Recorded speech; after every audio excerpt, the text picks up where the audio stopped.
Hello बच्चों, कैसे हैं आप लोग। मस्त है, एकदम बढ़िया। आज हम आपको पढ़ाएंगे ऑप्टिक्स। सेकंड एनसीईआरटी है। सेकंड एनसीईआरटी का पहली यूनिट है ऑप्टिक्स। प्रकाशिकी बोलते हैं हिंदी में। ऑप्टिक्स में हम पढ़ेंगे आज प्रकाश किसे कहते हैं, प्रकाश के परावर्तन के बारे में पढ़ेंगे। और समतल दर्पण हमारे पास क्या है, क्लास 10th में हम लोग पढ़ लिए होते हैं। तो समतल दर्पण यहाँ पर नहीं पढ़ाया जाएगा। यहाँ पर क्या होगा, गोलीय दर्पण पढ़ाएंगे। गोलीय दर्पण से परावर्तन और अपवर्तन की बात की जाएगी। सबसे पहले क्या करते हैं, थोड़ा सा भूमिका ये पहले से लिख दिए हैं, थोड़ा सा टाइम आपका बच जाए। तो पहले क्या करेंगे, हम भूमिका बांध लेंगे। आज जो लेक्चर होने वाला है, आज के लेक्चर में सिर्फ ये भूमिका बांधेंगे। और उसके बाद प्रकाश के परावर्तन तक पढ़ लेंगे और प्रतिबिंब बनाने के नियम भी आज ही सीख लेंगे। ठीक है, वीडियो को लास्ट तक देखिएगा, स्किप मत करिएगा, पूरा समझ में आएगा। ठीक है, चलो बात करते हैं प्रकाशिकी कहते किसे। प्रकाशिकी कहते किसे हैं, भौतिक विज्ञान की वह शाखा जिसके अंतर्गत हम प्रकाश के गुणों का अध्ययन करते हैं, प्रकाशिकी कहलाता है। क्या करते हैं, प्रकाश के गुणों का अध्ययन करते हैं, प्रकाशिकी कहलाता है। ठीक है, प्रकाशिकी के दो भागों में पढ़ते हैं, एक होता है किरण प्रकाशिकी, एक होता है भौतिक प्रकाशिकी।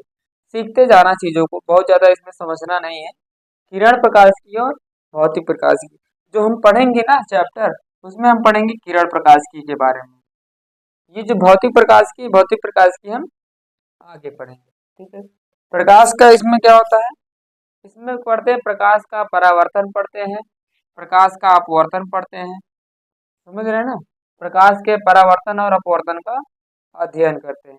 अब प्रकाश का परावर्तन और अपवर्तन होने की कंडीशन होती है, ये तभी लागू होगा जैसे जैसे टॉर्च जलाओगे, टॉर्च के रास्ते में जो होगा, जिसकी वेवलेंथ होगी, प्रकाश है, प्रकाश की जो वेवलेंथ होगी, अगर रोकने वाला जो अवरोध है उसकी वेवलेंथ से ज्यादा हुआ, उसकी वेवलेंथ से ज्यादा हुआ, तो ही प्रकाश का परावर्तन और अपवर्तन होगा।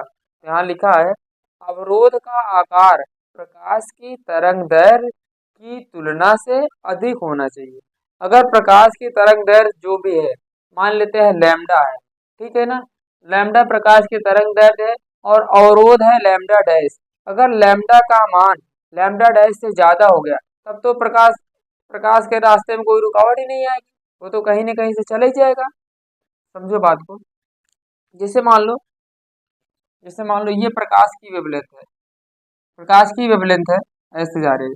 अब प्रकाश की जो वेवलेंथ होगी, उससे अगर अवरोध की जो वेवलेंथ होगी, वो थोड़ा सा अवरोध जो होगा वो ज्यादा होगा, तभी ये रोक पाएगा प्रकाश को। इसलिए प्रकाश का परावर्तन और अपवर्तन कब लगाएंगे, जब अवरोध का आकार प्रकाश की तरंग दैर्घ्य की तुलना में अधिक होगा। इस बात को याद रखना, ठीक है ना। चलो, भौतिक प्रकाशिकी में क्या पढ़ते हैं, भौतिक प्रकाशिकी में दो खंड है, एक है तरंग प्रकाशिकी और एक होता है क्वांटम प्रकाशिकी। तरंग प्रकाशिकी में क्या होता है, जो हमारे पास प्रकाश है ना, उसको हम किरण के रूप में मान लेते हैं। किसके रूप में, किरण के रूप में। किरण के रूप में मान के आप व्यतिकरण, विवर्तन और ध्रुवण के बारे में पढ़ते हैं। व्यतिकरण यंग स्लिट एक्सपेरिमेंट भी आपको बताएंगे आगे चल के, ठीक है ना। तो व्यतिकरण, विवर्तन और ध्रुवण जैसी घटनाओं का अध्ययन करते हैं। इसमें प्रकाश को क्या मानते हैं, किरण मान लेते हैं। ऐसे ये प्रकाश है, इसको हम क्या मान लेते हैं, किरण मान लेते हैं, किरण मान लेते हैं। इसमें क्या होता है, क्वांटम प्रकृति में क्या होता है, प्रकाश वैद्युत प्रभाव तथा कॉम्पटन प्रभाव का अध्ययन करते हैं।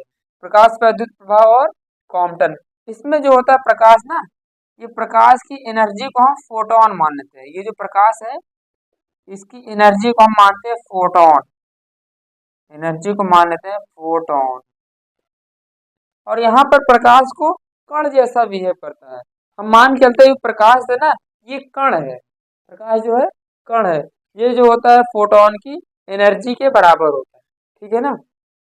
तो प्रकाश भौतिक विज्ञान की वह शाखा जिसके अंतर्गत हम प्रकाश का अध्ययन करते हैं, प्रकाशिकी कहलाता है। प्रकाशिकी के दो खंड है, किरण प्रकाश की, भौतिक प्रकाश की। किरण प्रकाश की हमें पढ़ना है आज, जिसमें क्या होता है, प्रकाश के परावर्तन और अपवर्तन के बारे में पढ़ेंगे। आज हम पढ़ेंगे प्रकाश का परावर्तन, जैसे जैसे लेक्चर आगे बढ़ेगा अपवर्तन के बारे में हम पढ़ेंगे, ठीक है ना। और ये कब लगेगा, जब अवरोध क्या होगा, प्रकाश की तरंग दैर्ध्य से ज्यादा होना चाहिए। ठीक है ना, ये स्क्रीनशॉट ले लीजिए, उसके बाद हम आगे बढ़ते हैं। ठीक है, नोट हो गया, आगे बढ़ते हैं। अब प्रकाश होता क्या है,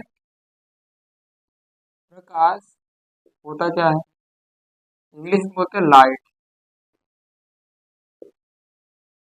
प्रकाश, प्रकाश क्या है, एक प्रकार की ऊर्जा होती है जिससे हमें क्या होता है, वस्तुएं दिखाई देती है। अंधेरे में वस्तु नहीं दिखाई देती ना, क्यों, क्योंकि वहां पर प्रकाश नहीं है। प्रकाश क्या, एक प्रकार की ऊर्जा है जिससे वस्तु दिखाई पड़ती है। ये मान लो तुम्हारे पास बल्ब है, बल्ब है, यहाँ से क्या होता है, यहाँ से क्या होता है, इलेक्ट्रिकल एनर्जी दी गई, यहाँ से इलेक्ट्रिकल एनर्जी दी गई इसके पास, इसमें क्या हो गया, इलेक्ट्रिकल एनर्जी आई। अब ये क्या होता है, प्रकाश के रूप में फैलती है। ये क्या देता है, ये प्रकाश के रूप में फैलती है। आप लोग पढ़े होंगे कंजर्वेशन ऑफ एनर्जी।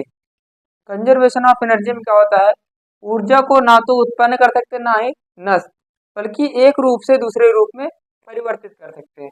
जैसे ये क्या था, ये बैटरी में क्या था, बैटरी में क्या था, इलेक्ट्रिकल एनर्जी थी।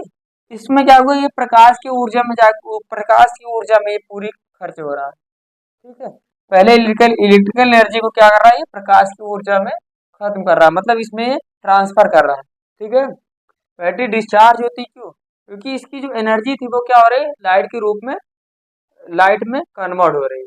ठीक है, तो परिभाषा लिख लेते हैं। प्रकाश क्या है, एक प्रकार की ऊर्जा है,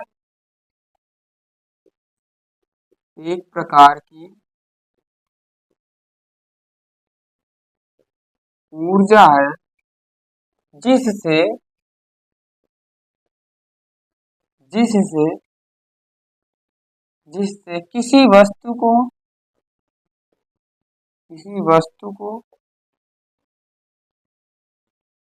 को देखा जा सकता है।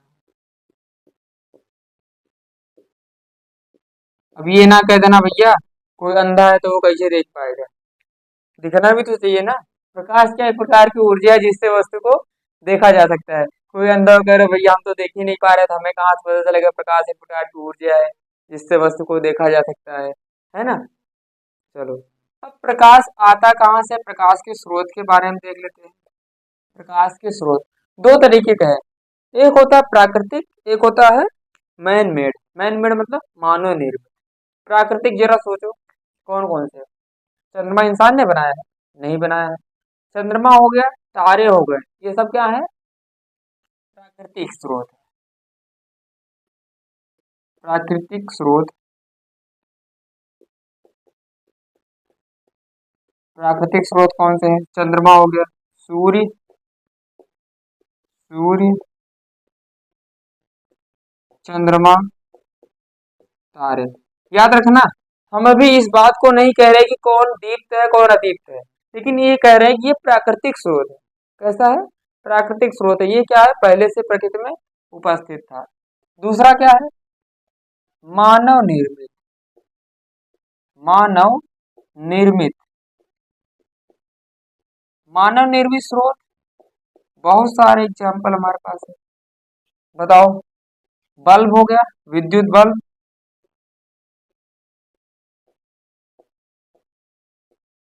मोमबत्ती, मोमबत्ती, लालटेन, अब तो लालटेन दिखता नहीं है ना। लालटेन अच्छा कितने लोग देखे हैं, कमेंट करो। लालटेन तो बहुत से लोग देखे भी नहीं होंगे, क्योंकि मिट्टी का तेल तो अब चल नहीं रहा है, मिट्टी के तेल से ही लालटेन चलता था। ठीक है, बहुत सारे एग्जाम्पल है, ठीक है ना, इत्यादि। अब ये दो प्रकार के होते हैं, एक होता है दीप प्रकाश स्रोत और एक होता है अदीप्त। दीप्त और अदीप्त, दीप्त प्रकाश स्रोत और होता है अदीप्त, अदीप्त प्रकाश स्रोत।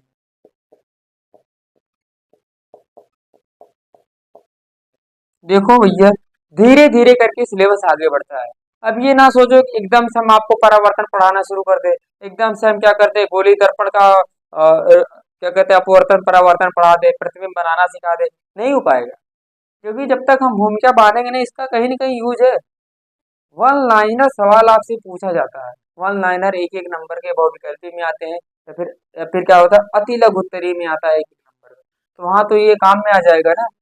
तो धीरे धीरे करके आगे बढ़ते हैं। आप जब पढ़ना शुरू किए होगे, कहीं भी पढ़ रहे होगे, तो पहले शुरू में क्या होता है, एक पन्ना दो पन्ना होता है, तो लगता है अरे यार चलो अभी तो दो पन्ना पढ़े, चार पन्ना पढ़े। देखते देखते महीना जब खत्म होता है, आपकी जो कॉपी फेयर कॉपी होती है इतनी मोटी हो गई होती है। उस समय महसूस होता है काश हम साथ में पढ़ते चले होते तो कुछ अच्छा हो जाता है ना। तो ये भूमिका बांट रहे हैं, इसी पे पूरी क्या होती है, पूरी ऑप्टिक्स खड़ी होगी। ठीक है ना। दीप्त प्रकाश क्या है? वे प्रकाश वे प्रकाश स्रोत वे प्रकाश स्रोत जो खुद खुद प्रकाश उत्पन्न करते हैं। खुद प्रकाश उत्पन्न करते हैं, या एक परिभाषा और कह सकते हैं, या वे प्रकाश स्रोत जो खुद से चमकते हैं, या खुद से चमकते हैं। पूरा नहीं लिखे हैं। वे प्रकाश स्रोत जो खुद प्रकाश उत्पन्न करते हैं, या वे प्रकाश स्रोत जो खुद से चमकते हैं। खुद से चमकते हैं, अपने आप चमकते हैं। एग्जाम्पल इसका बताओ कोई। जुगनू। जुगनू खुद से चमकता है ना। जुगनू जुगनू जुगनू जुगनू जुगनू जुगनू जुगनू होता है, जुगनू। जुगनू हो गया, सूर्य हो गया, जुगनू हो गया, सूर्य हो गया, बहुत सारे हैं इत्यादि। ठीक है, चलो। अदीप्त में क्या होता है? जो दीप्त की सहायता से चमकते हैं। कैसे? जो दीप्त की सहायता से चमकते हैं। अदीप्त होते खुद से नहीं चमकते हैं, वो दूसरों की सहायता से चमकते हैं। और दूसरा है कौन? दीप्त है ना। ऐसे ही होता है, स्वपोषी परपोषी में होता है। वायु के स्टूडेंट होते हैं स्वपोषी परपोषी। स्वपोषी में क्या होता है? जो खुद से भोजन बनाते हैं, खुद से भोजन बनाते हैं। और परपोषी क्या होता है? जो दूसरों पे निर्भर करते हैं। वो दूसरा है कौन? जो बना रहा है उसी पे। तो सिंपल सी चीज है, वे प्रकाश स्रोत जो दूसरे पे निर्भर करते हैं। वे प्रकाश स्रोत जो जो दूसरे जो दूसरे ब्रैकेट में क्या होगा, दीप्त। जो दूसरे की सहायता से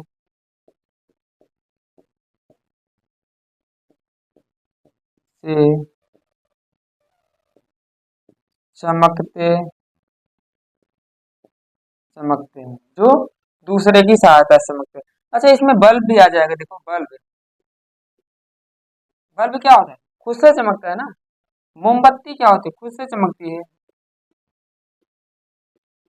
मोमबत्ती सूर्य से तो चमकता नहीं, खुद से चमकती है। आदित्य में एग्जाम्पल देखो। आदित्य में दर्पण। दर्पण क्या होता है? दूसरों की सहायता से चमकता है ना। जब उस पर प्रकाश पड़ता है तब चमकता है। दर्पण हो गया। ग्लास हो गया तुम्हारा, ग्लास। और कौन सी हो गई? लकड़ी। तो दूसरी लकड़ी कहाँ चमकती है? क्या आपको बोर्ड चमक रहा है कि नहीं? बोर्ड चमकता दिख रहा है? क्या इसके पास खुद की प्रकाश है? नहीं ना। ट्यूबलाइट लगे हैं बगल में दो। तो ट्यूबलाइट की सहायता से, ट्यूबलाइट क्या है? ट्यूबलाइट तुम्हारा क्या है? दीप्त प्रकाश स्रोत है। वो खुद से चमक रहा है। वो क्या कर रहा है? इलेक्ट्रिकल एनर्जी लेके क्या कर रहा है? इलेक्ट्रिकल एनर्जी को क्या कर रहा है? लाइट एनर्जी में कन्वर्ट कर रहा है। वो खुद से चमक रहा है। उसकी सहायता से ये बोर्ड चमक रहा है। बोर्ड क्या है तुम्हारा? अदीप्त है। बोर्ड है क्या? लकड़ी। बोर्ड क्या है? लकड़ी है। ठीक है, नोट कर लो।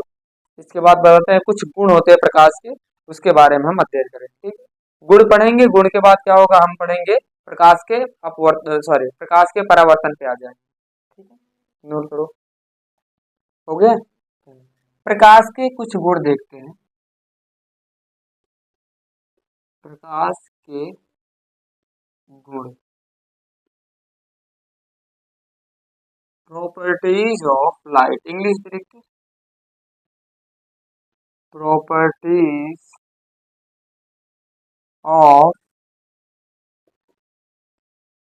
लाइट। बिल्कुल परेशान मत होना बच्चों, बिल्कुल भी परेशान मत होना, बहुत अच्छे अच्छे सवाल कराएंगे, बहुत। बस एक बार भूमिका तैयार तो हो जाए, हमारे पास फार्मूला आ तो जाए, आर बराबर 2F ये फार्मूला आ जाए, उसके बाद 1/F बराबर 1/V प्लस 1/U, ये सब फार्मूले आ जाए हमारे, डेरिवेशन करके सारे फार्मूले लाएंगे। ठीक है, ये सब चीजें हमें मिल जाएगी, फिर हम क्या करेंगे, अच्छे अच्छे सवाल करेंगे। ठीक है ना। तो पहला गुण है, प्रकाश को चलने के लिए माध्यम की आवश्यकता नहीं पड़ती। सबसे बड़ी बात ये है, मतलब प्रकाश किसी भी माध्यम में गति कर सकता है। प्रकाश प्रकाश किसी भी माध्यम में, किसी भी माध्यम में गति कर सकता है, किसी भी माध्यम में गति कर सकता है। दूसरा पॉइंट है, दूसरा पॉइंट है, निर्वात में प्रकाश की चाल कितनी होती है, सबको पता है, 3 × 10⁸ 8। कितना? 3 × 10⁸ 8। निर्वात, अभी अभी पहले पॉइंट बताए थे, किसी भी माध्यम में चल सकती है और माध्यम की आवश्यकता नहीं पड़ती, बिना माध्यम के भी चलती है। निर्वात में प्रकाश की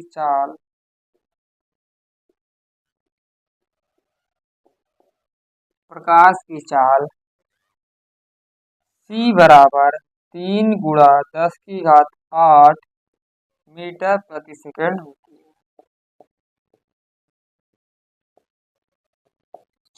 तीसरा पॉइंट दूसरे पॉइंट से रिलेटेड है।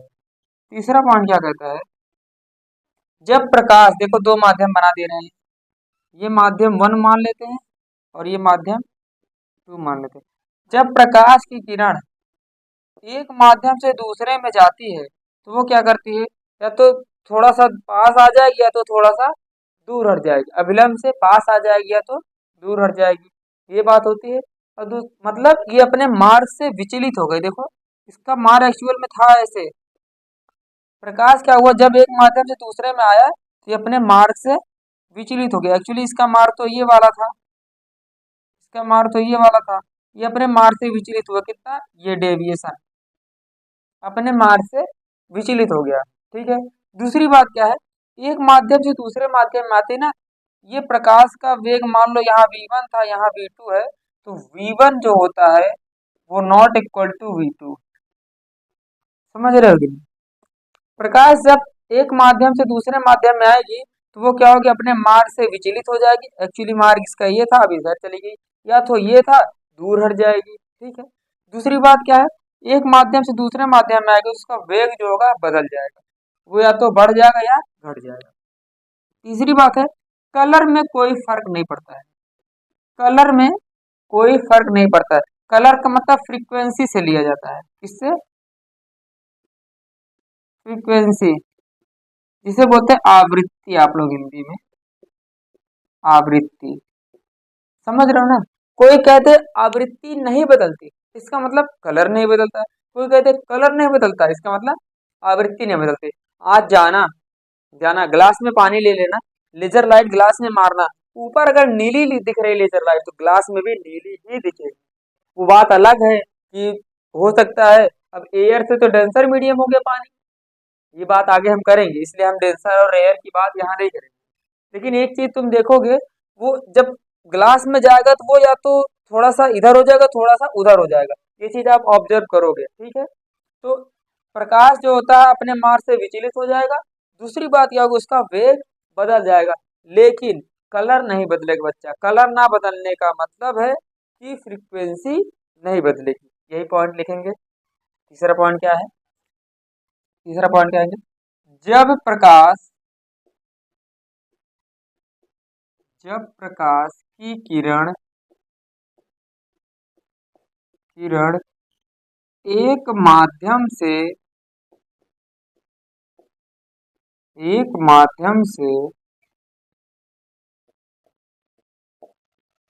दूसरे माध्यम में प्रवेश करती है, जाती है, दूसरे माध्यम में जाती है, प्रवेश करती है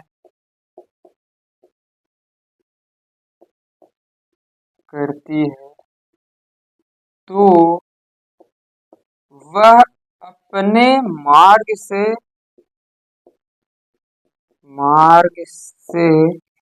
विचलित हो जाती है, विचलित हो जाती है। आप लोग कमेंट करिएगा, विचलित हो जा रहा है, इस क्रिया को क्या कहते हैं? कोई अपने मार्ग से क्या हो रहा है? विचलित हो जा रहा है, इस क्रिया को क्या कहते हैं? परावर्तन या अपवर्तन? कमेंट में बताइए, कमेंट में बताइएगा, क्योंकि हम तो ये बताएंगे अगली क्लास में, हम तो ये बताएंगे अगली क्लास में परिवर्तन के कारण हो रहा है कि अपवर्तन के कारण हो रहा है। लेकिन इतना याद रखना, अपने मार्ग से विचलित हो जाता है। चलो, चौथा पॉइंट लगे हाथ तीसरे से जुड़ा हुआ है। चौथा पॉइंट क्या है? माध्यम बदलने पर माध्यम बदलने पर माध्यम बदलने का मतलब पहले से दूसरे में या दूसरे से पहले में। माध्यम बदलने पर प्रकाश की चाल बदल जाती है। मिटा दे रहे हैं इसको हम। माध्यम बदलने पर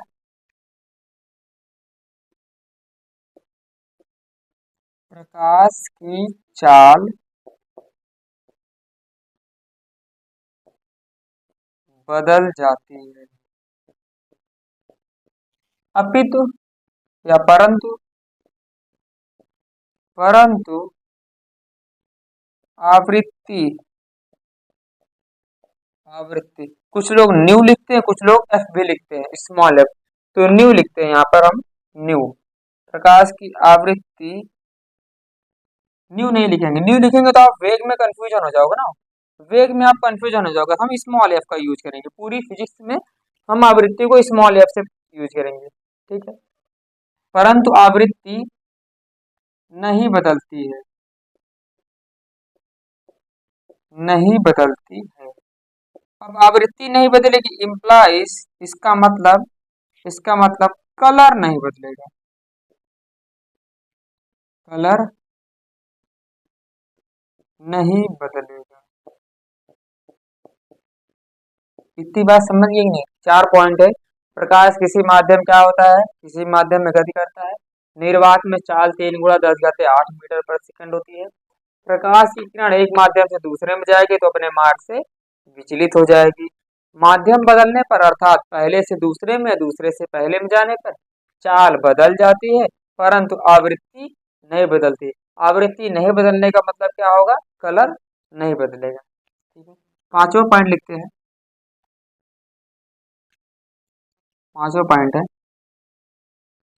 प्रकाश जो होता है वो सरल रेखा में गति करता है। आमतौर पे साधारणतया जो होता है वो प्रकाश सरल रेखा में गति करती है, ठीक है। साधारणतया या फिर लिख देते हैं सीधा सीधा, प्रकाश प्रकाश सरल रेखा में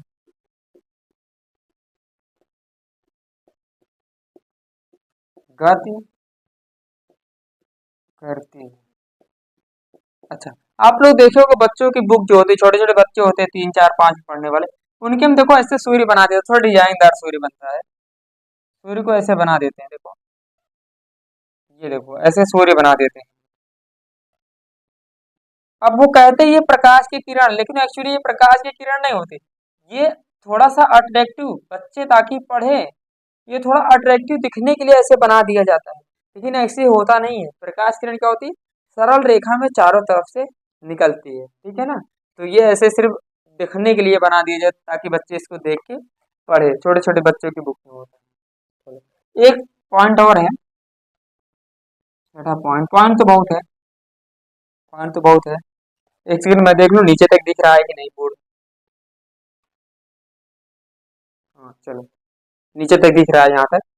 तो प्रकाश जो होता है, प्रकाश किसी माध्यम में विद्युत चुंबकीय तरंगों के रूप में चलता है। कैसा? विद्युत चुंबकीय तरंगों के रूप। प्रकाश विद्युत, लाइट कट गई, विद्युत चुंबकीय तरंगों के रूप में गति करता है। कितना आप लोग स्क्रीनशॉट ले लीजिए, लाइट आने का इंतजार करते हैं। चलो हो गया, लाइट वापस से आ गई है, ठीक है ना। नोट कर लिए थे कि नहीं? अगर वो नोट नहीं कर पाया हो, परेशान मत होना, उसका मैं क्लिप आगे आपको दे दूंगा, ठीक है ना। नोट हो गया था, उम्मीद करते हैं। चलो, तो अब आगे बढ़ते हैं। हमने क्या पढ़ लिया? प्रकाश किसे कहते हैं, प्रकाश के कुछ गुण होते हैं, उसको हम पढ़ लिए। अब आगे बढ़ते हैं, प्रकाश का परावर्तन। जो आप लोग चाह रहे थे, आपको चाहिए था कि जेड क्लास यहाँ से शुरू हो, आपको चाहिए था ना कि जेड क्लास यहाँ से शुरू हो, तो आप लोग यहाँ से पढ़िए प्रकाश का परावर्तन। प्रकाश का परावर्तन, प्रकाश का परावर्तन, रिफ्लेक्शन ऑफ लाइट,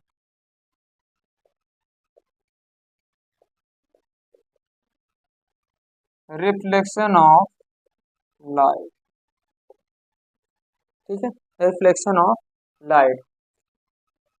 परावर्तन का मतलब होता है किसी भी वस्तु से टकरा के वापस आ जाना। मैं बॉल को यहाँ पर फेंकू, बॉल को बोर्ड पे फेंकू, बोर्ड से टकरा के वापस आने का मतलब रिफ्लेक्शन हुआ, कहते हैं ना रिफ्लेक्ट कर दिया, वो एक्सेप्ट ना करके रिफ्लेक्ट कर दिया। अब मैं मार्कर को फेंकूंगा तो मार्कर क्या हो रहा है? रिफ्लेक्ट हो जा रहा है ना। मार्कर देखो लड़के रिफ्लेक्ट हो जा रहा है। किसी भी माध्यम से क्या होता है? वो रिफ्लेक्ट हो जा रहा है, इसी को बोलते हैं परावर्तन। अब परावर्तन किसका पढ़ रहे हैं? प्रकाश का परावर्तन पढ़ रहे हैं। तो प्रकाश क्या होगा? एक माध्यम से जाएगा और दूसरे माध्यम की जो सतह है, जैसे मान लो प्रकाश इस माध्यम से जा रहा है, जिस माध्यम में खड़े हैं, इस माध्यम से जा रहा है, पीछे दूसरा माध्यम है कोई, इस बोर्ड के पीछे दूसरा माध्यम है, लेकिन ये जो बोर्ड है, ये दोनों माध्यम के बीच का ये सतह है, ठीक है ना। या कह सकते हैं दूसरी माध्यम का ये सतह है। तो कह सकते हैं जब प्रकाश किरण एक माध्यम से होते हुए दूसरे माध्यम के परावर्तक तल से टकराता है, तो पुनः उसी माध्यम में वापस आ जाता है। इसी को क्या बोलते हैं?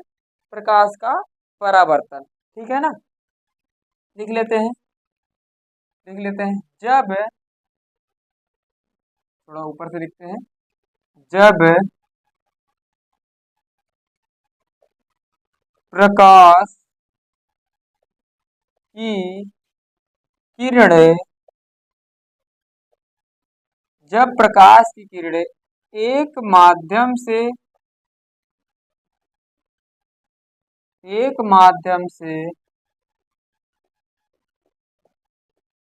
होते हुए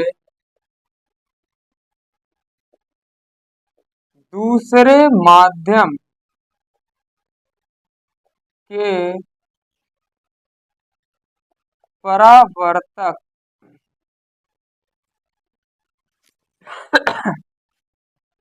दूसरे माध्यम के परावर्तक तल से,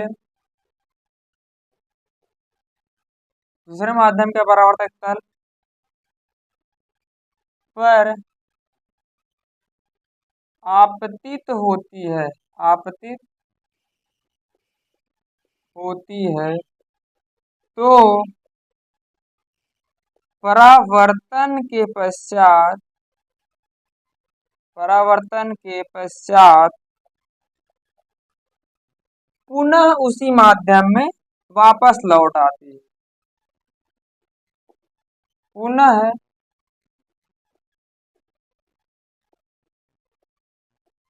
उसी माध्यम में वापस लौट आती है। इस घटना को,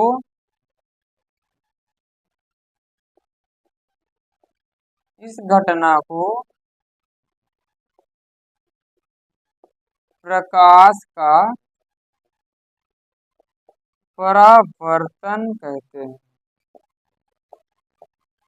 प्रकाश का परावर्तन कहते हैं। ठीक है। जब प्रकाश की किरण एक माध्यम से होते हुए दूसरे माध्यम के परावर्तक तल पे टकराती है तो क्या करती है, पुनः उसी माध्यम से वापस हो जाती है। उसी को क्या कहते हैं, तो प्रकाश का परावर्तन कहते हैं। चलो, अब ऐसे नहीं कि प्रकाश का परावर्तन कैसे भी हो जाए मनमानी, जैसे भी आ रहा लियो भैया, ऐसे आया प्रकाश ऐसे निकल गया, ऐसे आया प्रकाश ऐसे निकल गया। दो उसमें नियम होते हैं, प्रकाश के परावर्तन के दो नियम होते हैं। पहला नियम क्या है, देखो पहला नियम क्या है, पहले चित्र बना देते हैं, चलो पढ़ लेते हैं। पहला नियम क्या है, पहला नियम क्या है, आपतित किरण, आपतित किरण, आपतित किरण, परावर्तित किरण, परावर्तित किरण तथा तथा आपतन, आपतन बिंदु पर बना अभिलंब, पर बना अभिलंब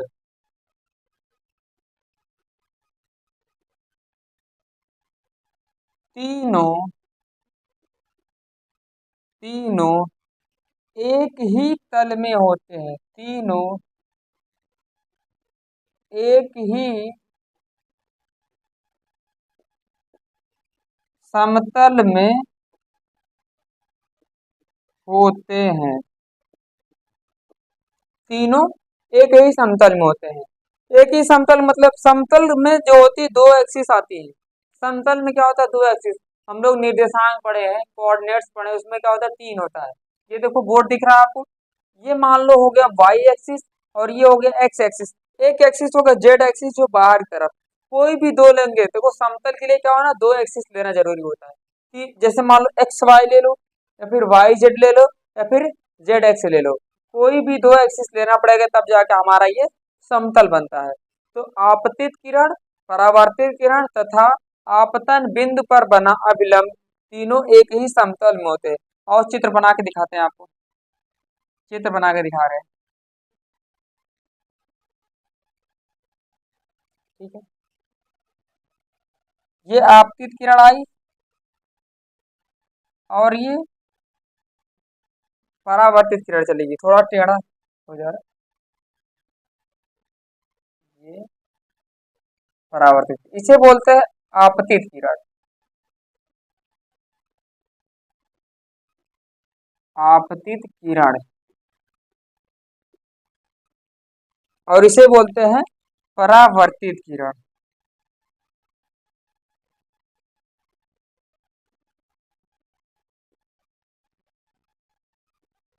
परावर्तित किरण। और जहां पर दोनों किरणें टकराएंगे उन्हें क्या बोलते हैं, आपतन बिंदु। ये किरण आपतित हुई तो इसे बोलते हैं आपतन बिंदु,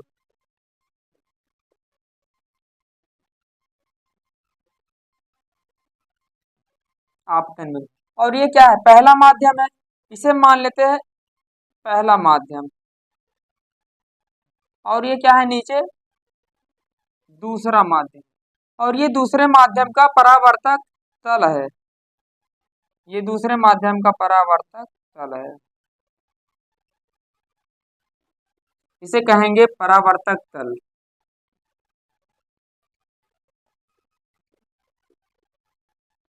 परावर्तक तल। ठीक है। और यहीं पे बीच में बना होता है अभिलंब, ये मान लेते हैं पहला माध्यम है, अभिलंब, ये देखो आपतन बिंदु से बना अभिलंब, आपतन बिंदु से बना अभिलंब।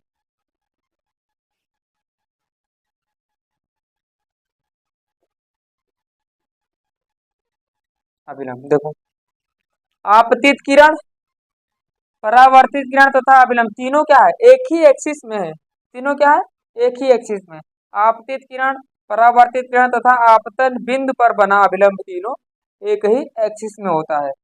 अच्छा, दूसरा नियम क्या होता है, ये देखो, ये आपतित किरण अभिलंब के साथ कुछ ना कुछ एंगल बना रहे हैं।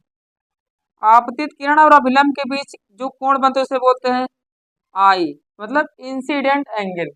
इंसिडेंट रे का एंगल है तो बोलेंगे इंसिडेंट एंगल।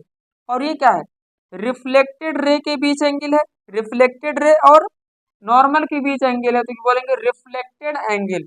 इसे लिखते हैं आर, इंग्लिश लिख दे रहे हैं, इसे बोलते हैं रिफ्लेक्टेड किरण, रिफ्लेक्टेड रे। और इसे बोलते हैं इंसिडेंस रे, इंसिडेंट, इंसिडेंट,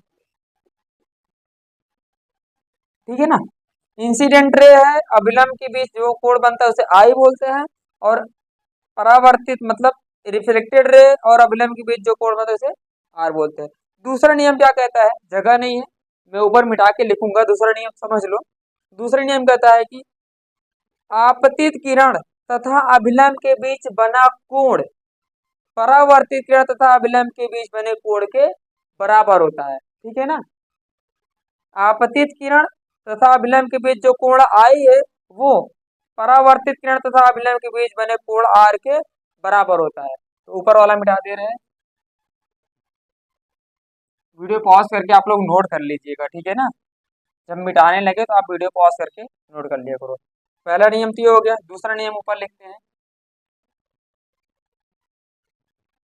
दूसरा नियम क्या है, आपतित किरण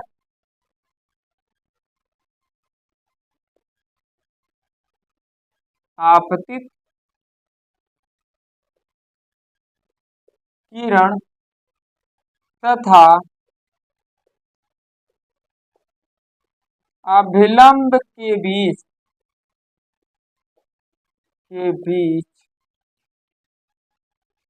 बना कोण ब्रैकेट में लिखेंगे कोण आई, बना कोण आपतित किरण तथा अभिलंब के बीच बना कोण कॉमा परावर्तित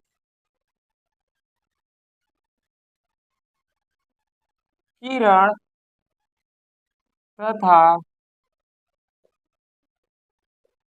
अभिलंब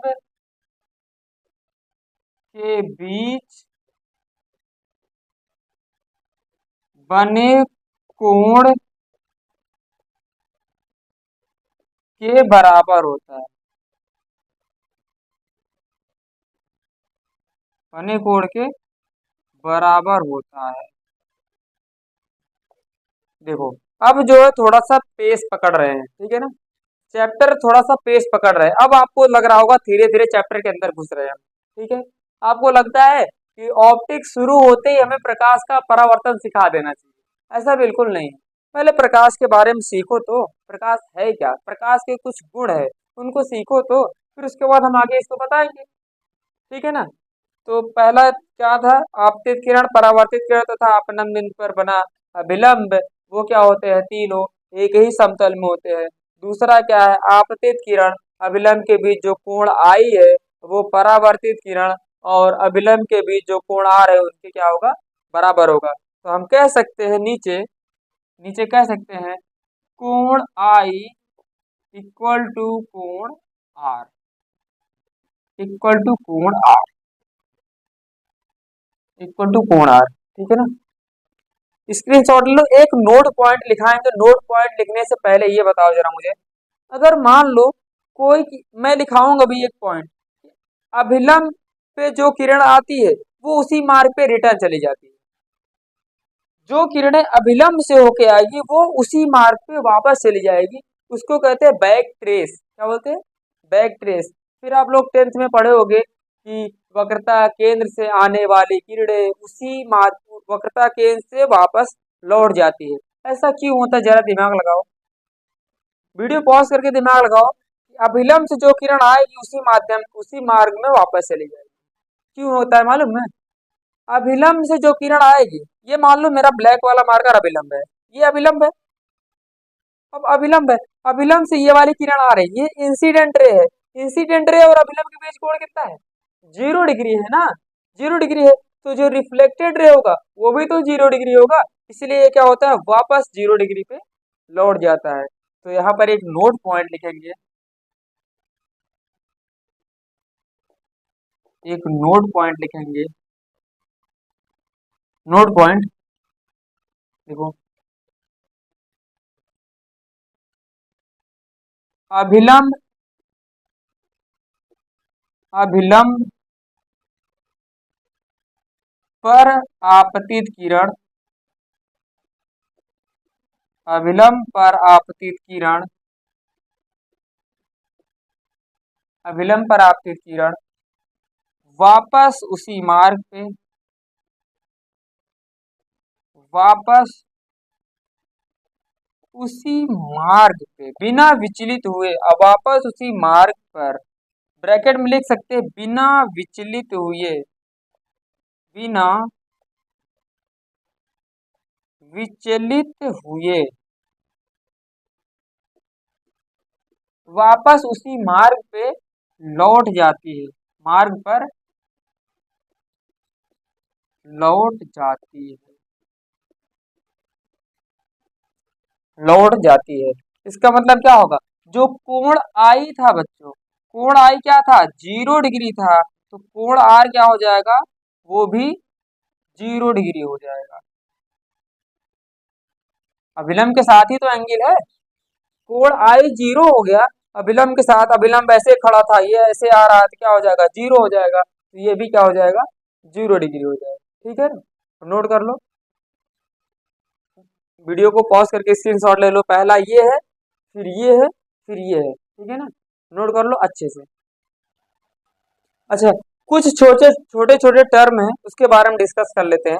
छोटे छोटे टर्म है, नहीं तो आप लोग कहोगे मिस हो गया। छोटे छोटे टर्म है, प्रतिबिंब किसे कहते हैं, किरण क्या होती है, किरण पुंज क्या होती है, किरण और किरण पुंज को समझते हैं। किरण क्या होती है मालूम है, जो प्रकाश की, प्रकाश जो गति गमन कर रहा है, प्रकाश के पथ के मार्ग को बोलते हैं, या फिर प्रकाश के मार्ग को क्या कहते हैं, किरण बोलते हैं। सीधा सीधा लिखेंगे, प्रकाश, थोड़ा सा पॉइंट बना के लिख देना, छूट गया है, प्रकाश के पथ को, प्रकाश के पथ को प्रकाश किरण कहते हैं, प्रकाश किरण कहते हैं, प्रकाश के पथ को, प्रकाश के पथ को क्या कहते हैं, प्रकाश किरण कहते हैं।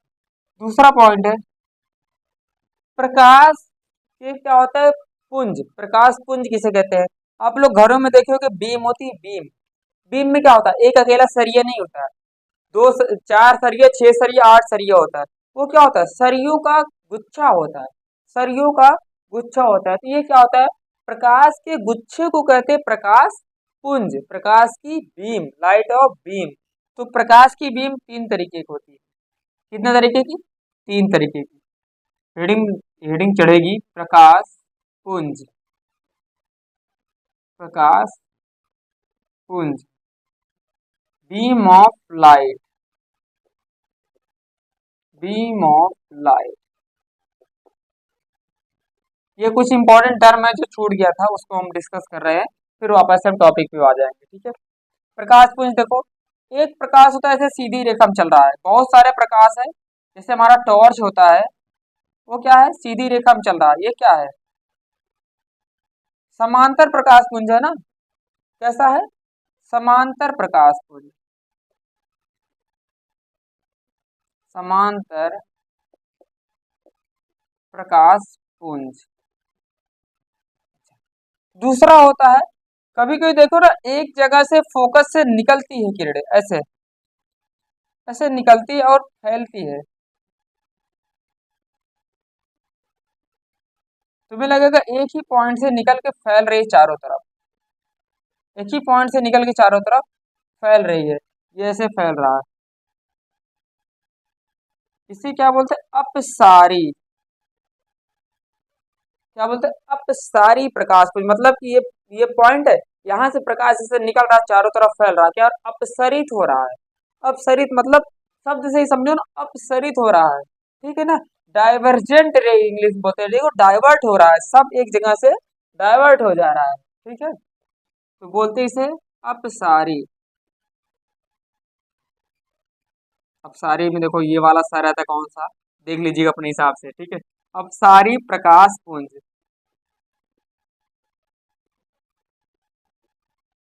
इंग्लिश लिख देते हैं divergent, divergent beam of light,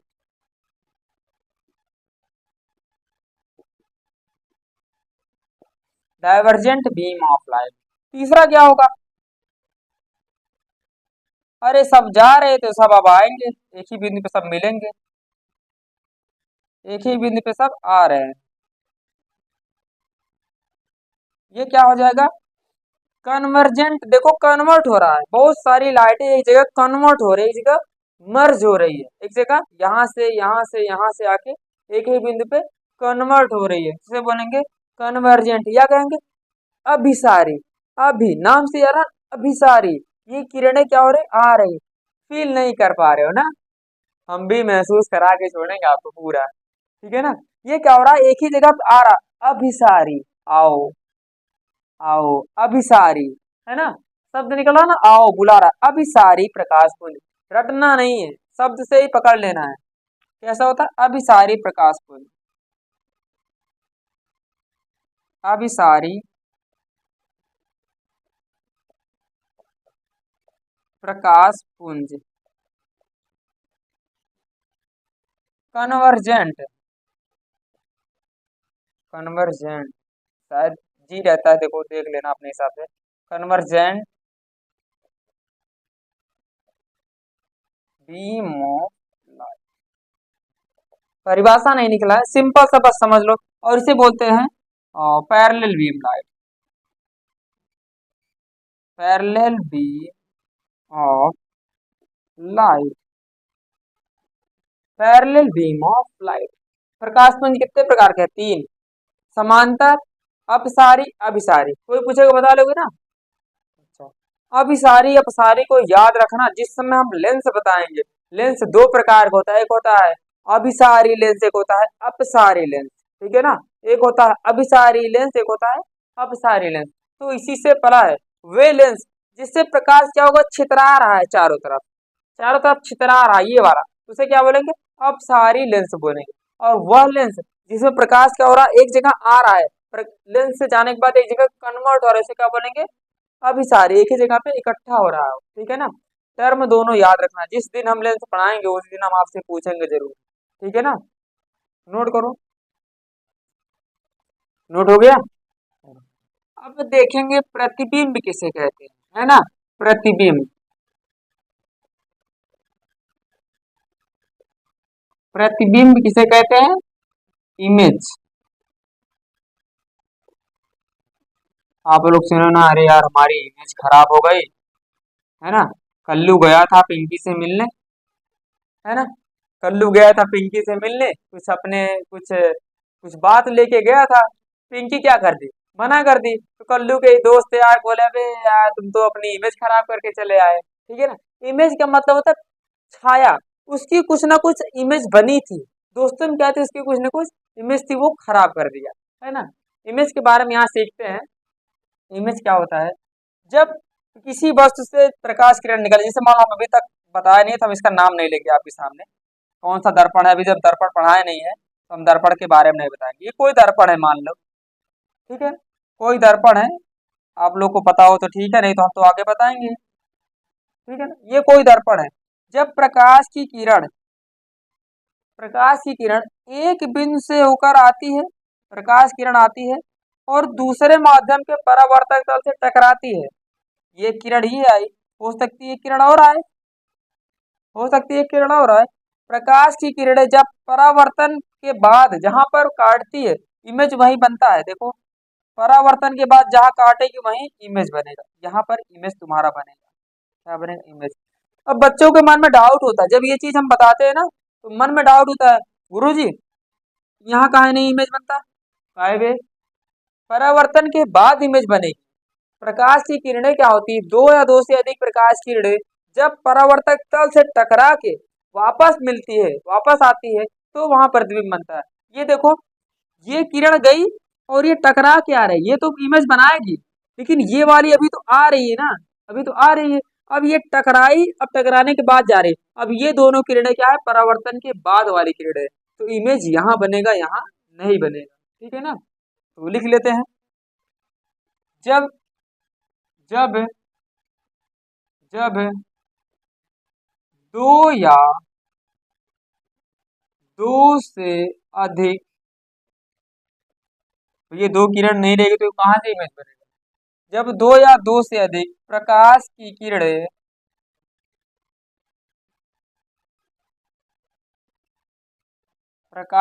किरणें परावर्तन के पश्चात, अब कोई सा भी दर्पण हो, हम नहीं कह रहे हैं चाहे जो दर्पण लो, अवतल उत्तल समतल कोई भी दर्पण ले लो, परावर्तन के पश्चात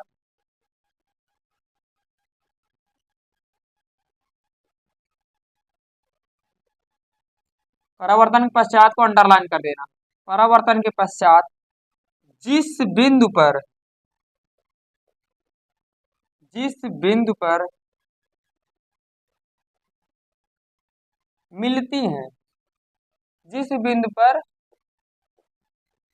मिलती है, या इसका मतलब या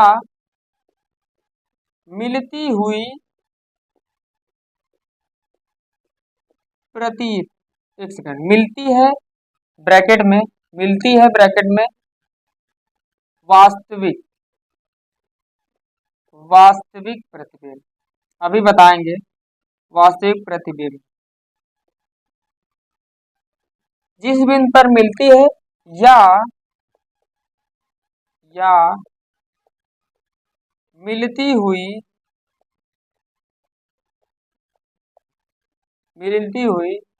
प्रतीत होती है, ब्रैकेट में आभासी प्रतिबिंब मिलती हुई प्रतीत होती है, वहां वहां वहां पर प्रतिबिंब बनता है, वहां पर प्रतिबिंब बनता है।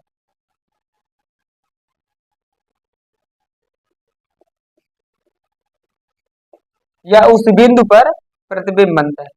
प्रतिबिंब बनने के लिए क्या चाहिए, जब दो या दो से अधिक किरणें हो और परावर्तन के पश्चात जिस बिंदु पर मिलती है, मिलेगी डायरेक्ट, तुम्हें दिखेगा कि ये मिल रही है, ये देखो हमें दिख रहा है कि ये किरणें मिल रही हैं, ये कैसा प्रतिबिंब है, वास्तविक है। और जब महसूस होगा, मिलती हुई प्रतीत हो रही, दिख रही रहा है, हम मान रहे हैं कि वो कहीं न कहीं मिल रही होगी, तो मिलती हुई प्रतीत होगी तो कैसा होगा, आभासी। और इसका भी एग्जाम्पल दिखा दे क्या, इसका एग्जाम्पल देख लो, ये देखो, इसका एग्जाम्पल देख लो, ये प्रकाश किरण आई, अब आने के बाद ये ऐसे रिफ्लेक्ट हो गई, डॉट डॉट करके इसको थोड़ा बैक ट्रेस करो, यहाँ पर लाए, ठीक है। और दूसरी प्रकाश किरण देखो, ये मान लो फोकस है तुम्हारा, दूसरी प्रकाश किरण यहाँ से आ रही है, ये देखो ऐसे आ रही है। अब ये क्या, ये आपतित किरण है, यहाँ पर प्रतिबिंब नहीं बनेगी, ये क्या आ रही है, किरण आ रही है, यहाँ से आई और ये वक्रता केंद्र की तरफ जा रही है, वक्रता केंद्र पे, बता दूं वक्रता केंद्र पे जो किरणें आती है उसी मार्ग पे वापस चली जाती है। क्यों जाती है, क्यों जाती है, वो हम आपको अभी बताएंगे, इसी लेक्चर में बताएंगे, 10 मिनट वेट करिए, इसी लेक्चर में बताएंगे कि वापस क्यों निकल जाती है, क्यों ये रिफ्लेक्ट नहीं होती है। हम एक बार हिंट दे दिया है कि अभिलंब से अगर कोई किरण आएगी वो उसी मार्ग पे वापस चली जाएगी, तो वक्रता केंद्र क्या अभिलंब है क्या, वक्रता केंद्र क्या अभिलंब जैसा है क्या, तो हम बताएंगे अभिलंब है, लेकिन याद रखना वो भी अभिलंब ही है, वो भी अभिलंब है, अभी बताएंगे हम आपको आगे चल के, ठीक है। तो ये वक्रता केंद्र से किरण आए, उसी से वापस चली गई, इमेज कहाँ बना, यहाँ, क्या हमें दिख रहा है क्या इमेज एक्चुअल में, नहीं, हमें महसूस हो रहा है कि यहाँ इमेज बना होगा। तो यहाँ पर कैसा बना है, रियल इमेज है। कैसा है, रियल इमेज, वास्तविक, वास्तविक प्रतिबिंब। और यहाँ कैसे बना है, आभासी प्रतिबिंब। कैसा है, आभासी प्रतिबिंब। इमेजिनरी, इमेजिनरी,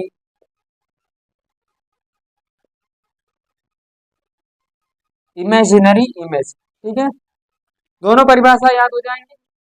प्रतिबिंब क्या होता है, जब दो या दो से अधिक प्रकाश की किरणें परावर्तन के पश्चात जिस बिंदु पर मिलती हैं या मिलती हुई प्रतीत हो रही, अगर रियल मीट हो रहा है, किरणों का परावर्तन पश्चात रियल मीटअप हो रहा है तो क्या बनेगा, रियल इमेज। और क्या हो रहा है, वर्चुअल मीटअप हो रहा है या फिर हमें इमेजिनरी मीटअप हो रहा है तो क्या बनेगा, आभासी प्रतिबिंब बनेगा। ठीक है ना, नोट करो। और अब अगला टॉपिक है गोली दर्पण। क्या पढ़ेंगे, गोलीय दर्पण, नोट कर लो। हो गया, गोली दर्पण किसे कहते हैं, आओ देखते हैं। गोली दर्पण, गोलीय दर्पण, spherical, spherical mirror, spherical mirror. गोली दर्पण क्या होता है, किसी खोखले गोले का भाग होता है, कोई खोखला गोला होता है कांच का, किसी कांच के खोखले गोले का भाग होता है, कांच के खोखले गोले का भाग होता है जिसके किसी एक तरफ कलई कर दिया जाता है, उसे क्या बोलते हैं, गोली दर्पण बोलते हैं। परिभाषा लिख लो, जैसे ये मान लो गोली दर्पण है, ये मान लो कोई कांच का खोखला गोला है, कांच का खोखला गोला, इसका थोड़ा सा टुकड़ा काट लो, ये काट लिए, दो टुकड़े काट लिए, ये कांच का कोई खोखला गोला था, इसके दो टुकड़े काट लिए, ये किनारे किनारे दो टुकड़े हमारे पास है, एक टुकड़ा ये, एक टुकड़ा ये। कांच के खोखले गोले का वह टुकड़ा होता है जिसके एक भाग पे कलई करा होता है, हम अंदर की तरफ कलई कर दे रहे हैं, हम अंदर की तरफ कलई कर दे रहे हैं और इसमें बाहर की तरफ कलई कर दे रहे हैं। मतलब कलई करने के आधार पे, कलई अंदर की तरफ कर रहे हैं, मतलब पॉलिश अंदर की तरफ कर रहे हैं या पॉलिश बाहर की तरफ कर रहे हैं, इसके आधार पे दर्पण हमारे पास दो प्रकार के। कितने प्रकार के, दो प्रकार के। बताओ, ये अंदर की तरफ पॉलिश किया हुआ है, बाहर की तरफ चिकना है, हो जाएगा ये। पहले तो इसका हम परिभाषा लिख लेते हैं, गोली दर्पण किसे कहते हैं, कांच के, कांच के किसी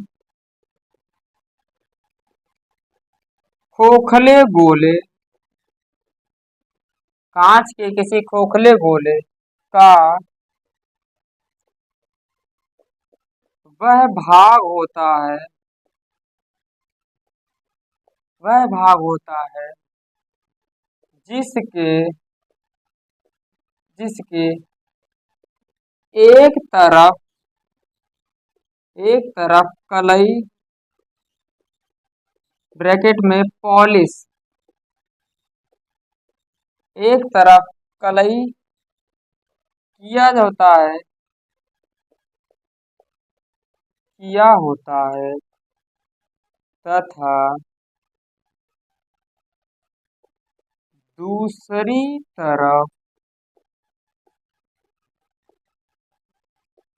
चमकदार, चमकदार या परावर्तक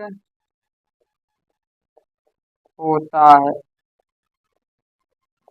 दूसरी तरफ कैसा रहेगा, परावर्तक रहेगा।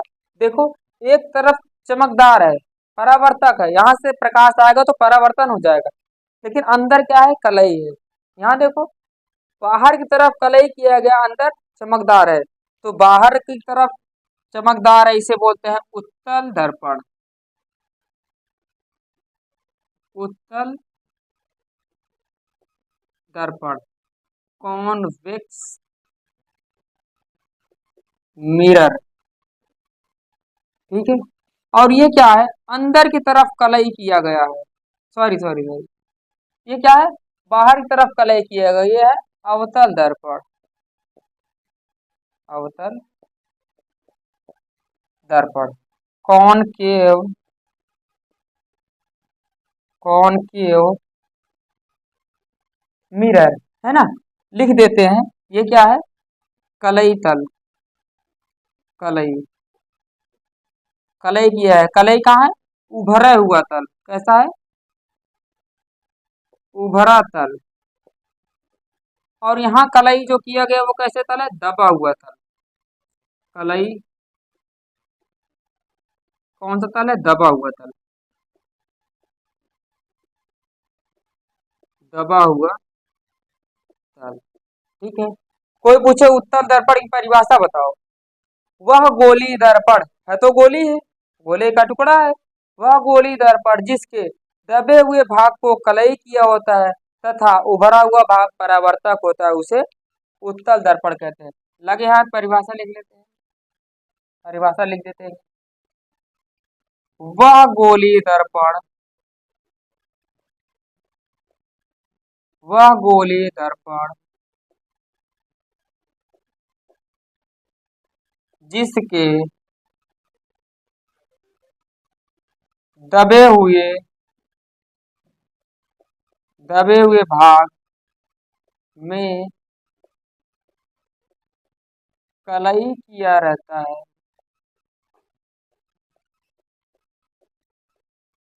तथा, तथा उभरा हुआ भाग,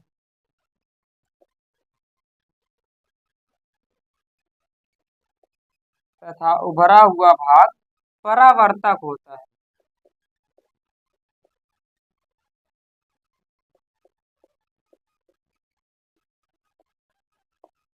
समझ गए, वह गोली दर्पण जिसके दबे हुए भाग में कलई किया रहता है तथा उभरा हुआ भाग परावर्तक होता है।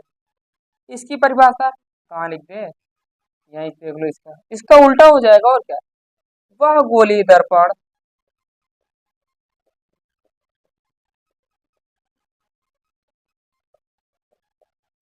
वह गोली दर्पण जिसका उभरा हुआ भाग, उभरा हुआ भाग कलई, कलई मतलब पॉलिश, कलई किया होता है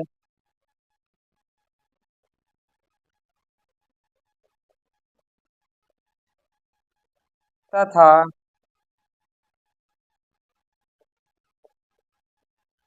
दबा हुआ भाग परावर्तक होता है, परावर्तक होता है। समझ गए, नोट कर लो, वीडियो पॉज करके देखो। गोली दर्पण किसी कांच, किसी खोखले गोले का वह भाग है जिसके एक तरफ पॉलिश किया होता है, दूसरी तरफ परावर्तक होता है, उसे क्या बोलते हैं, गोलीय दर्पण। अब कलई दो तरीके से हो सकता है, या तो अंदर कलई करो या तो बाहर कलई करो। अगर अंदर कलई कर दिए तो बाहर चिकना हो गया, बाहर चमकदार हो गया, तो क्या हो जाएगा, उत्तल दर्पण। और अगर बाहर कलई कर दिए तो उभरा हुआ क्या हो गया, कलई दबा हुआ हो गया, चिकना, कहते हैं अवतल दर्पण। ठीक है ना, नोट करो। अवतल और उत्तल से संबंधित कुछ परिभाषाएं होती हैं, उसको हम देखते हैं, है ना। चलो, चलो देखते हैं कुछ महत्वपूर्ण बिंदु दर्पण से संबंधित, कुछ महत्वपूर्ण बिंदु। एक हम बड़ा सा दर्पण बना, पहले हम गोली दर्पण बना लेते हैं, गोला बना लेते हैं। ठीक? इसका जहां तक हम कलई करेंगे वहां तक क्या हो जाएगा, दर्पण बन जाएगा। बाहर की तरफ कलई कर रहे हैं, ये कैसा दर्पण है, अवतल दर्पण बन गया। बाहर की तरफ क्या है, कलई है, और अंदर क्या है, चिकना है। गोला बनाने का मतलब है कि हम दिखाना चाह रहे हैं, ये जो अवतल दर्पण बना है ये किसी कांच के खोखले गोले का हिस्सा है, कांच के खोखले गोले का हिस्सा है।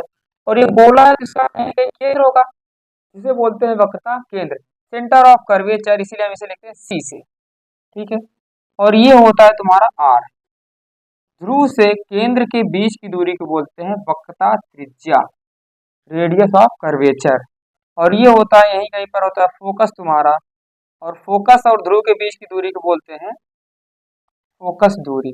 इन सब के बारे में डिस्कस करेंगे। इसको जरा यहाँ तक खींचोगे, ये क्या है, मुख्य अक्ष, मुख्य अक्ष, प्रिंसिपल एक्सिस, इंग्लिश बोलते हैं प्रिंसिपल एक्सिस। सारे टर्मिनोलॉजी हम नहीं बताएंगे, कुछ टर्मिनोलॉजी जो है हम लिखा देंगे परिभाषा, कुछ वैसे बोल देंगे। इसे बोलते हैं पी, पी का मतलब होता है ध्रुव, ध्रुव मतलब पोल, इसीलिए हम इसे पी से प्रदर्शित करते हैं। अब कोई बोलते वक्रता त्रिज्या की परिभाषा क्या होगी, मतलब सी की परिभाषा क्या लिखोगे। सी क्या है, देखो, जिस खोखले गोले का भाग है, ये जो गोली दर्पण बना है अवतल दर्पण, जिस खोखले गोले का भाग है उसकी त्रिज्या को क्या बोलते हैं, वक्रता त्रिज्या। तो इसकी परिभाषा लिख देते हैं, गोलीय दर्पण, गोलीय दर्पण जिस खोखले गोले का भाग होता है, जिस खोखले गोले का भाग होता है, भाग होता है, उसके केंद्र को, उसके केंद्र को वक्रता केंद्र कहते हैं, वक्रता केंद्र कहते हैं। बीच में जगह छुटा है, centre of curvature, centre of, centre of curvature. ठीक है, अब कोई बोलते वक्रता त्रिज्या किसे कहते हैं, कोई पूछ ले वक्रता त्रिज्या किसे कहते हैं, वक्रता त्रिज्या मतलब आर।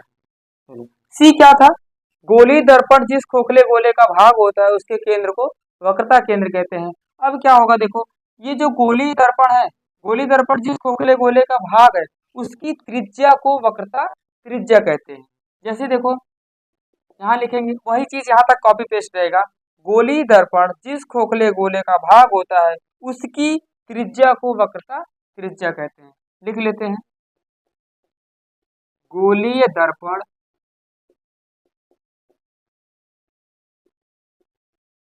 जिस खोखले, जिस खोखले गोले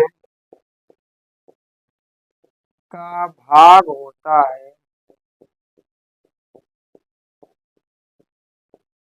का भाग होता है उसकी, उसकी त्रिज्या को, त्रिज्या को वक्रता त्रिज्या कहते हैं, वक्रता त्रिज्या कहते हैं। ठीक है, समझ गए, वक्रता त्रिज्या कहते हैं। अब देखो फोकस दूरी क्या होता है, फोकस और ध्रुव के बीच की दूरी को क्या बोलते हैं, फोकस दूरी बोलते हैं। ध्रुव क्या होता है, दर्पण के मध्य, दर्पण का जो जो सेंटर होता है उसे क्या बोलते हैं, दर्पण का ध्रुव बोलते हैं। ठीक है, ये दोनों बातें नोट कर लो। अब हम बताएंगे इमेज बनने, प्रतिबिंब बनाने के तीन तरीके होते हैं। ठीक है, प्रतिबिंब बनाने के तीन तरीके होते हैं, तीनों हम देखते हैं। ठीक है ना, चलो नोट कर लिए। अब लास्ट हेडिंग है आज की क्लास की, प्रतिबिंब बनाने के नियम। नियम यहाँ सीख लेंगे, नेक्स्ट क्लास में देखेंगे अवतल और उत्तल से प्रतिबिंब कैसे बनाया जाता है ना। तो प्रतिबिंब बनाने के नियम, और ये नियम दोनों में काम देगा, चाहे अवतल दर्पण हो चाहे उत्तल दर्पण। तो प्रतिबिंब बनाने के नियम, प्रतिबिंब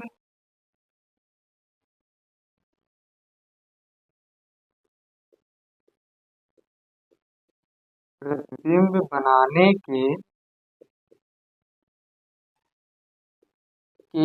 नियम, तीन नियम है, तीनों के बाद काम तुम्हारा बन जाए। पहला नियम, एक तरफ हम अवतल देखेंगे, एक तरफ उत्तल देखेंगे। पहला नियम क्या कहता है, चित्र के द्वारा समझते हैं। ये कौन सा दर्पण है, अभी कोई दर्पण नहीं है, दर्पण तब बनेगा जब हम इसको कलई करेंगे। अब ये तुम्हारा बन गया है अवतल दर्पण, और इसके बगल में बनाएंगे उत्तल दर्पण। बगल में बनाएंगे उत्तल। ये दर्पण का ध्रुव है, ये क्या है तुम्हारा फोकस है, और यहाँ क्या है centre of curvature, sorry focus इस तरफ है, सेंटर ऑफ कर्वेचर इस तरफ है, ठीक है ना। पहला नियम क्या कहता है, अगर कोई किरण मुख्य अक्ष के समांतर आती है, वो दर्पण से परावर्तन के पश्चात फोकस से होकर चली जाती है या फोकस से होकर आती हुई प्रतीत होती है। जैसे देखो, ये कोई किरण है मुख्य अक्ष के समांतर, यही तो मुख्य अक्ष है, ये क्या है मुख्य अक्ष है, मुख्य अक्ष। मुख्य अक्ष के समांतर जो किरणें आ रही है, मुख्य अक्ष समांतर आने वाली किरणें परावर्तन के पश्चात फोकस से होकर चली जाती है, मतलब ये तुम्हारा फोकस, फोकस से होकर चली जाती है, या मुख्य अक्ष के समांतर आने वाले प्रकाश की किरणें परावर्तन के पश्चात फोकस पर आती हुई प्रतीत होती है। ये एक्चुअल में आ नहीं रहा है, लेकिन आती हुई प्रतीत हो रही है। जब दर्पण के पीछे से देखोगे ना, ये लगेगा कि ये देखो, जब ऐसे देखोगे तो लगेगा फोकस पर वो आ रहा है। इसमें क्या है, मुख्य अक्ष के समांतर आने वाली प्रकाश की किरणें दर्पण से परावर्तन के पश्चात मुख्य फोकस से होकर गुजरती है या गुजरती हुई प्रतीत होती है। ठीक है, इसकी हिंदी में लिख दें, मुख्य अक्ष, मुख्य अक्ष के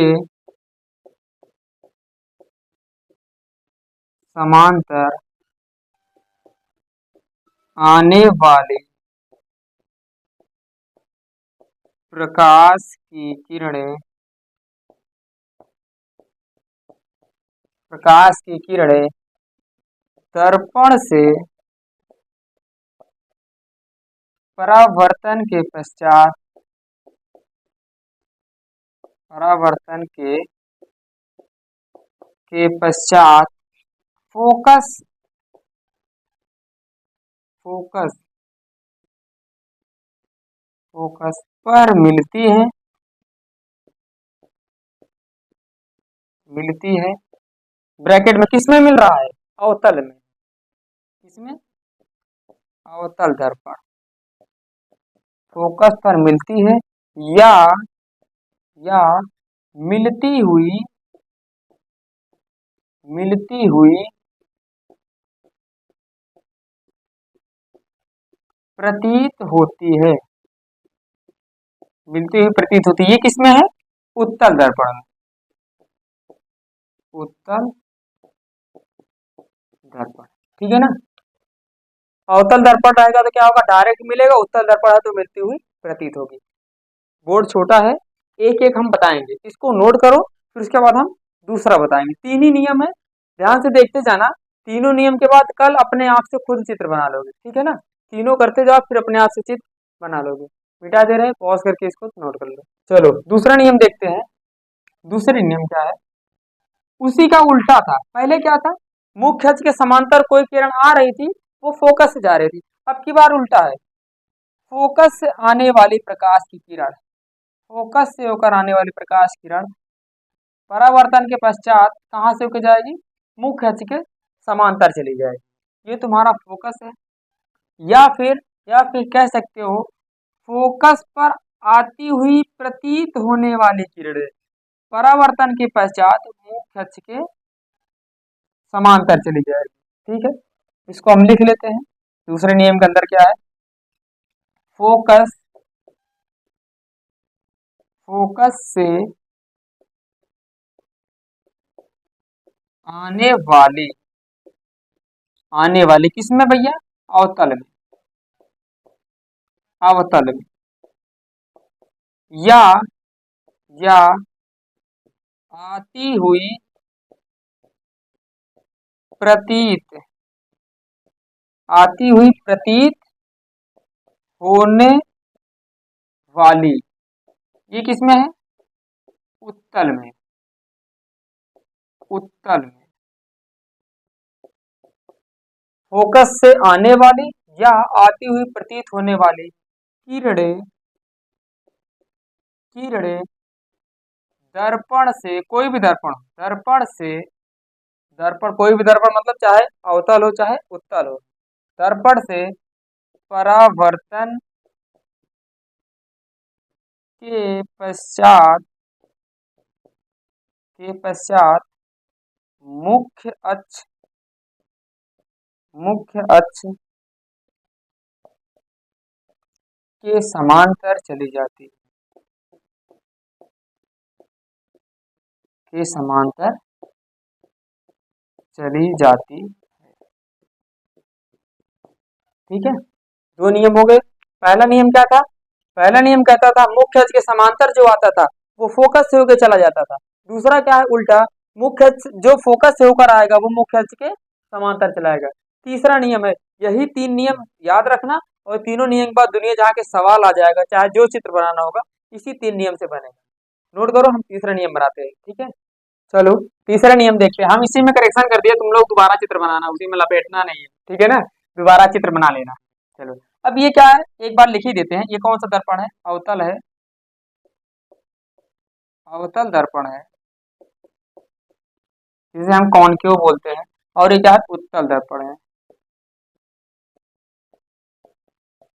उत्तल दर्पण जिसे बोलते हैं कॉन्वेक्स मिरर, कॉन्वेक्स मिरर और कॉनकेव मिरर। ठीक है, कॉनकेव मिरर।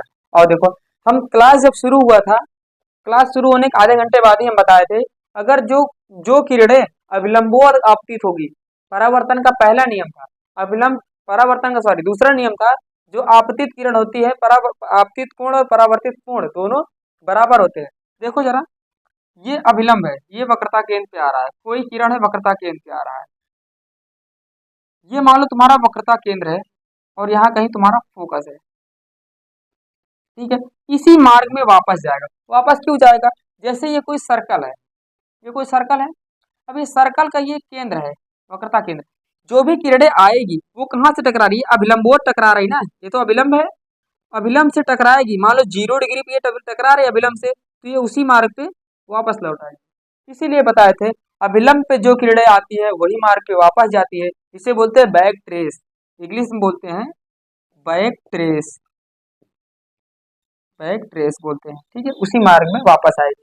तो यही चीज है, वक्रता केंद्र से आने वाली किरणें या आती हुई प्रतीत होने वाली किरणें। देखो यहाँ पर हमारा कहीं वक्रता केंद्र है और उत्तल का,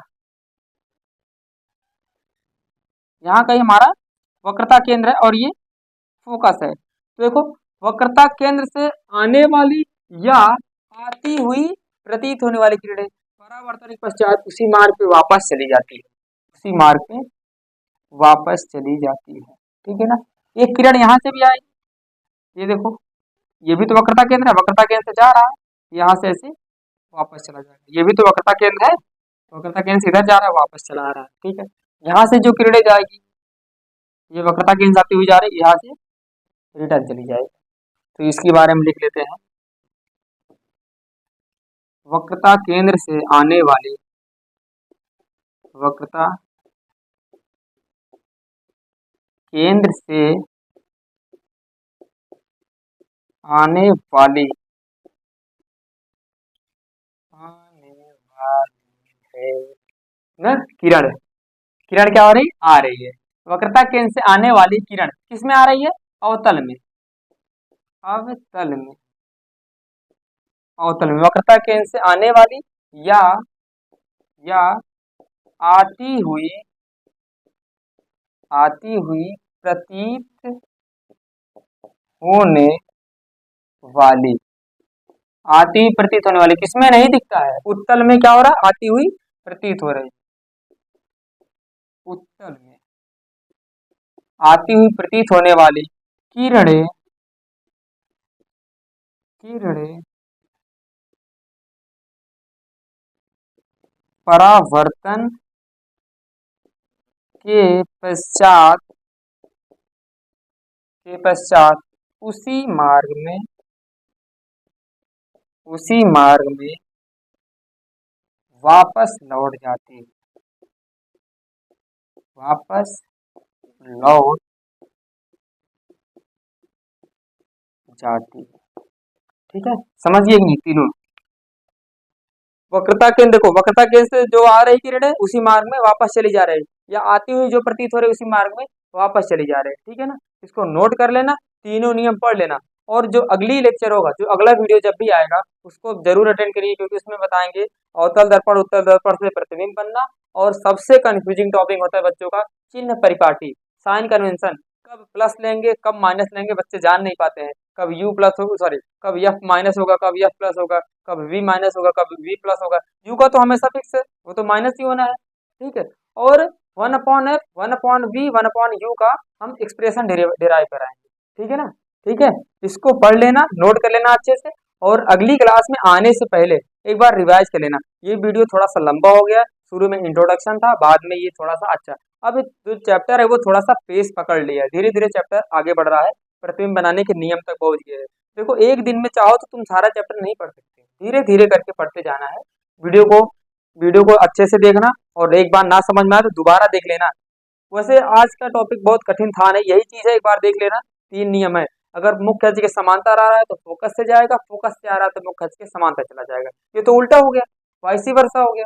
और ये तीसरा है, वक्रता केंद्र से आएगा तो वक्रता केंद्र से वापस चला जाएगा। ठीक है, वीडियो अच्छा लगा हो तो चैनल को सब्सक्राइब करना, लाइक करना, और अपने दोस्तों के पास भेज देना। ठीक है ना, मिलते हैं अगली वीडियो में, तब तक के लिए जय हिंद जय भारत।